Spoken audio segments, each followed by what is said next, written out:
हमारे लिए दल से हमेशा अगर बड़ा कुछ है तो हमारा देश है। दल से बड़ा देश है। और जब नेशन फर्स्ट, देश प्रथम की भावना से काम होता है, हमें 2047 के लक्ष्य को देखने के नेशन फर्स्ट, दल से ऊपर, देश सर्वोपरि। और 2047 जब देश के लिए बोलते समय एक प्रधानमंत्री अपनी जुबान से दल भी याद कर रहा हो तो समझ लीजिए सफाई पेश हो रहा है।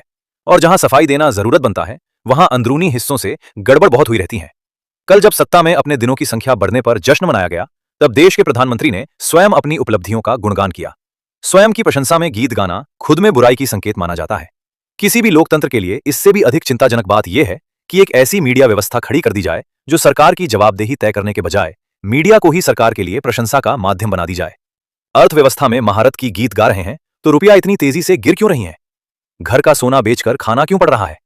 व्यवस्था संचालन की खर्च चलाने के लिए गरीब का जेब क्यों काटा जा रहा है? क्या नेशन फर्स्ट का अर्थ 24 घंटे बुलडोजर चलवाकर लोगों के सिर से छत छीन लेना है? क्या जनता की जेब पर लगातार आर्थिक बोझ बढ़ाना ही देश सर्वोपरि होता है? क्या शिक्षा व्यवस्था की अनिश्चितता, बेरोजगारी, युवाओं का भविष्य संकट में डालना और समाज में नफरत तथा वैमनस्य फैलाना राष्ट्रहित कहलाता है?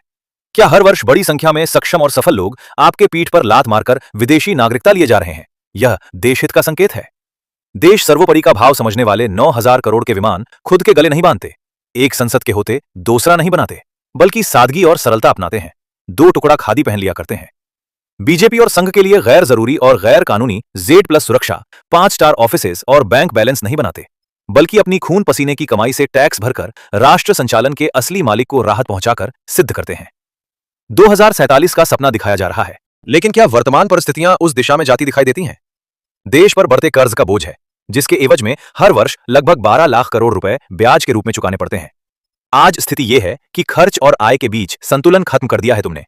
देश की विशाल आबादी किसी तरह सीमित आय में अपना जीवन चला रही है। ये हम अपनी तरफ से कोई अंदाजा पेश नहीं कर रहे हैं, बल्कि जमीनी हकीकत बयान कर रहे हैं। अधिकांश लोग केवल रोजमर्रा की जरूरतें पूरी कर पा रहे हैं। बचत लगभग समाप्त होती जा रही है। वर्तमान पीढ़ी किसी तरह पेट पालकर जीवन गुजार रही है।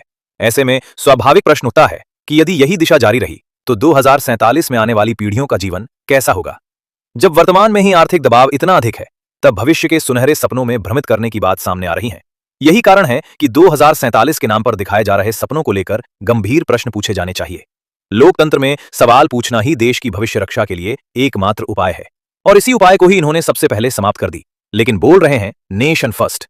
छी, शर्म आती है ऐसे लोगों पर जो सच्चाई और ईमानदारी को इतने दिन दहाड़े सरेआम हत्या कर रहे हैं।